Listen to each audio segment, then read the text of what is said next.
Hello dear fans, friends and subscribers of Cricket Happenings. Welcome to this Cricket Happenings show with your host Ram today. And in this part of the Cricket Happenings show, what we are really looking at is the second day's play, which is now right now underway in West Indies at Kingston, Jamaica, on the second day. And I thought West Indies have definitely done a good job because they got those 3 wickets that they required, which was a wonderful job done by them. But well, as far as the other players are concerned, right now New Zealand are absolutely well placed at 410 for 5, even though they lost 3 wickets of very important wickets, that of Williamson, Taylor and Mcullum. But still New Zealand have managed 410 for 5. It's thanks in the main to Jimmy Neesham, who is right now, in fact this partnership has gone on to great lengths, because it has from the score has they came when the score was 279, and this partnership is now 132 runs worth, and really frustrated the West Indies to a great degree here, with Watling not out on 53 currently with 5 fours, really grinding this West Indian bowling, and Jimmy Neesham is not out on a very attractive 73 with 8 fours and 2 sixes. So I'll come back to that. So this part of this cricket show, as I said, we will be looking at one is this particular match which is going on today, is the second day's play, and then we'll have some look at the cricket news. So before I okay, let's talk about this game between New Zealand and the West Indies on the second day. Right now we are approaching towards the tea interval, I suppose, probably. So I will tell you about that. So definitely tea is approaching, and as I said, New Zealand are very well placed right now. In fact, these 2 batsmen are the ones who have really staged the recovery for New Zealand. Because yesterday, as you would have all heard in my Cricket Happening show, I definitely said that we'll have to see who is going to win the battle, whether the bat or the ball. Well, definitely I would say the West Indian bowlers bowled well, especially the spinners, who actually got those wickets pretty quickly. In fact, Kane Williamson and Ross Taylor started at their overnight score of 240. They took their time. The bowling was once again in the right areas by James Taylor and K. Rose, getting the ball to move away from the batsman, and also Kane Williamson and Ross Taylor were pretty watchful early on. Well, it only took another 9 overs for Dinesh Ramadhan, the wicketkeeper, the captain of the West Indies team, to really press on the spinners into action. So he brought Suleiman Ben and Shillingford, and immediately he met with a reward. Now Kane Williamson, as I said, was really bogged down at that particular time. He was really very watchful, and this is the time there was sort of a small lapse of concentration as far as Kane Williamson was concerned, as Suleiman Ben, who actually bowls a good arm ball which goes in straight, and that's what precisely happened. Kane Williamson couldn't actually judge the off break. He thought that the ball is going to go away, and he started shouldering arms to the delivery, and he could hear the rattle of the timber as one of the stumps was bent back, and he was sent packing to the pavilion. And what a wicket for Kane Williamson, first up on the second day, as Kane Williamson was bowled by Ben for 113 with 12 fours. And I thought that was a very good captaincy by Dinesh Ramadhan, the West Indian captain, to bring on the spinner pretty quickly, because he just gave 9 overs to K. Rose and Jerome Taylor, and then he didn't waste much time. He quickly sussed up the pitch, saw the pitch was slow, and he saw that the new ball was not doing much, even though I would say they were definitely moving the ball away from the batsman, but I wouldn't say they were looking pretty nippy, in the sense it was not so, the bowling was not so sharp, and that was a good piece of captaincy, I thought, by Dinesh Ramadhan to bring in Suleiman Ben, and Suleiman Ben immediately obliging by getting the wicket of Kane Williamson after Kane Williamson left for 113 with 12 fours. So that made the score 259 for 3. And then Ross Taylor played some good strokes in the company of Brendan Mcullum, but the next wicket to go was Ross Taylor.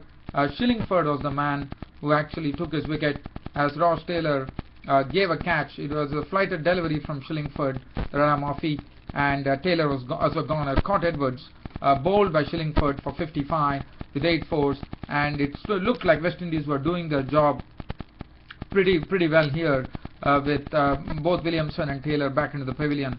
Now Brendan McCullum was joined in by Jimmy Neesham, and Suleiman Ben once again came in and really created a sort of a flutter in the New Zealand camp here, because what he did is he picked up a big wicket of Brendan McCullum. What a delivery from Suleiman Ben.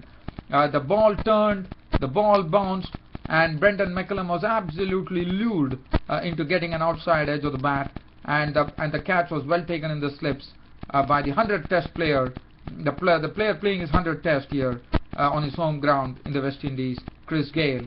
Brendan McCullum was a goner, caught Gale, bowled Ben for 7 with 1 4, and suddenly this New Zealand innings, which was looking pretty well yesterday at 240 for 2 at close of play on the first day, suddenly looked a really a ragged outfit here, with the score reading 279 for 5 and 2 new batsmen in the middle in the form of Jimmy Neesham and BJ Watling. But well, after that, Jimmy Neesham and Watling definitely took their time at the crease, especially Watling, who was really grinding. But what they did is something which has to be really commended. From a score of 279 for 5, now New Zealand, probably West Indies would have sensed that this is the best chance to really, they have already taken 5 wickets, and this was the best chance for them to really go in for the kill.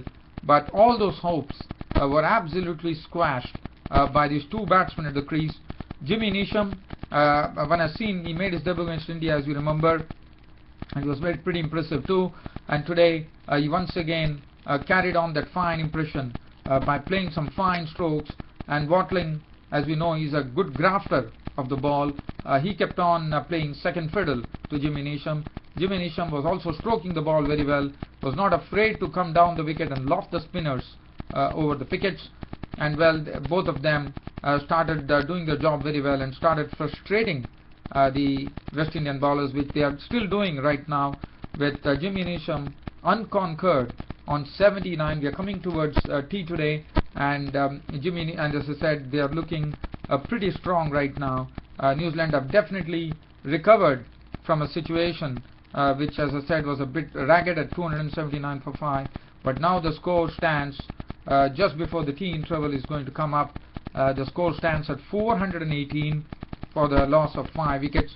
Neesham is not out on 79 with 9 fours and 2 sixes.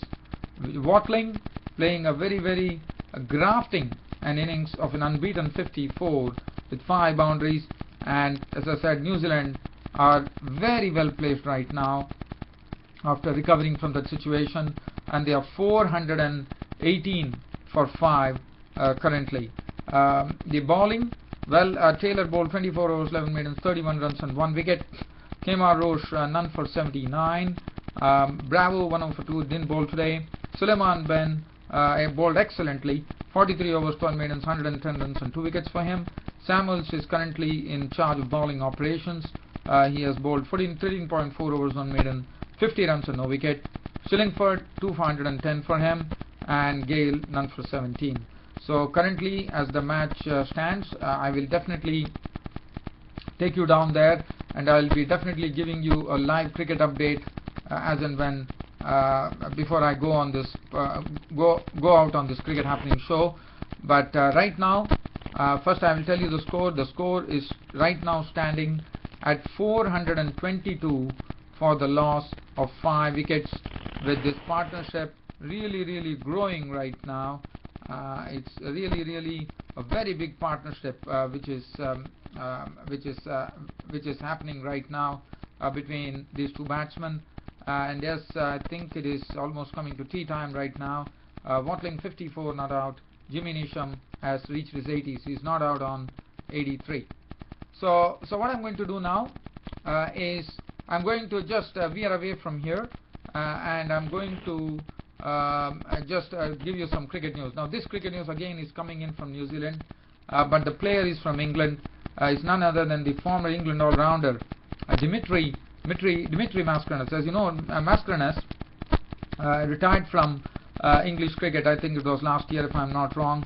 And now Mascarenhas, as you know, he has not only played for England, but he has played for a lot of franchisee teams. Like, for example, he has played from Otago, and the same team for which he played.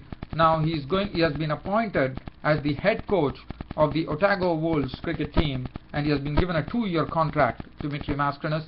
He has not only played as a player for Otago, Hampshire, Belmont Stars, Hobart Hurricanes, Rangpur Riders, Rajasthan Royals in the IPL, Kings and Punjab, and Wellington, but also he has also done one more thing. He has also held a player coach role with the English County Hampshire, Rajasthan Royals, and Hobart Hurricanes, and his vast experience has enabled him to land a job as the head coach for the Otago Wolves cricket team. He's now the head coach of the Otago Wolves cricket team. So that is some news. And then we will just have a small peek, I would say, at the Northamptonshire, the England game which happened. The reason I'm talking about that is that Northamptonshire had a centurion by the name R.J. Keogh, who scored 120 with 18 boundaries. And other than that, there was 48 coming from Crook and 27 from Matthew Spriegel. And the bowling, if you see, it was Tisra Pereira took 4 for 92 and 4 for 68 for Damika Prasad, who really bowled very well, I thought. And Sri Lanka, the match ended in a draw. Sri Lanka ended up with 99 for 4. Willie, White and Spriegel were among the wickets, with Karunaratne making 38, 5 fours and 45 for Sangakkara.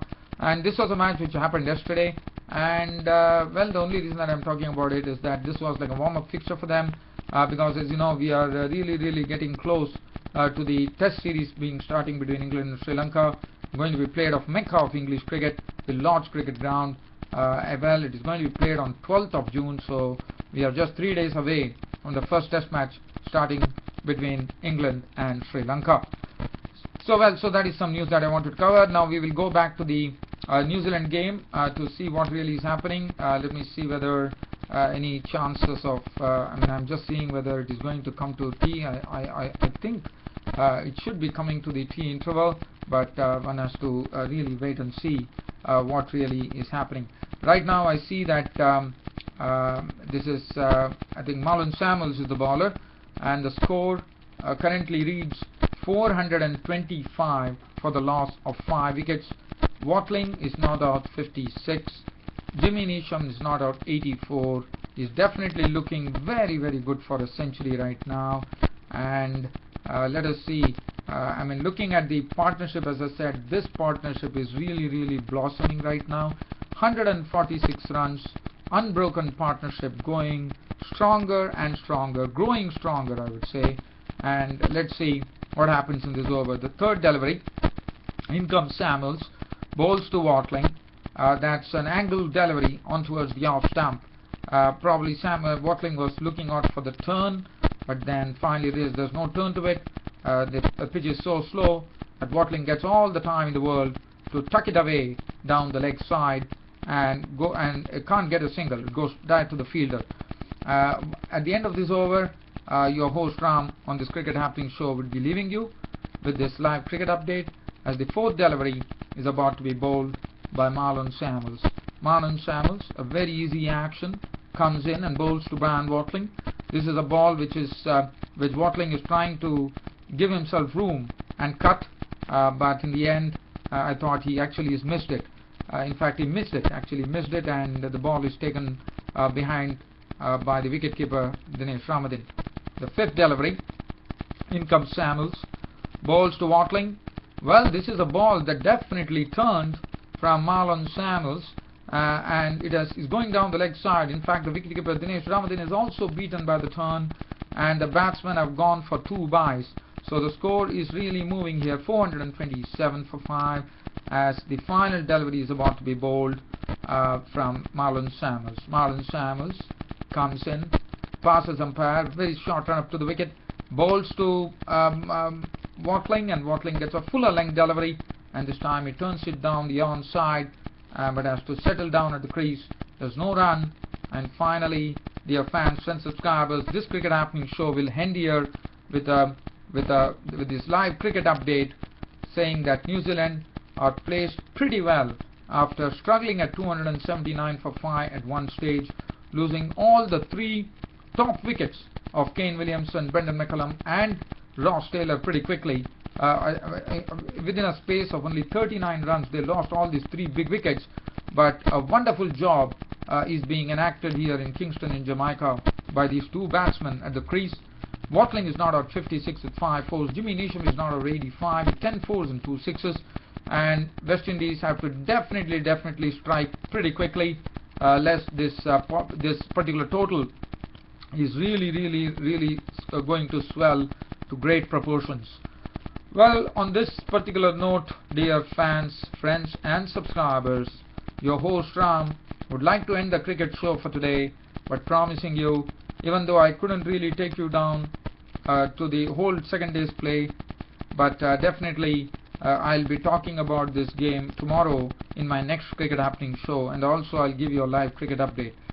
Well, that's it for now, and see you all in my next Cricket Happening show that will be tomorrow. Bye.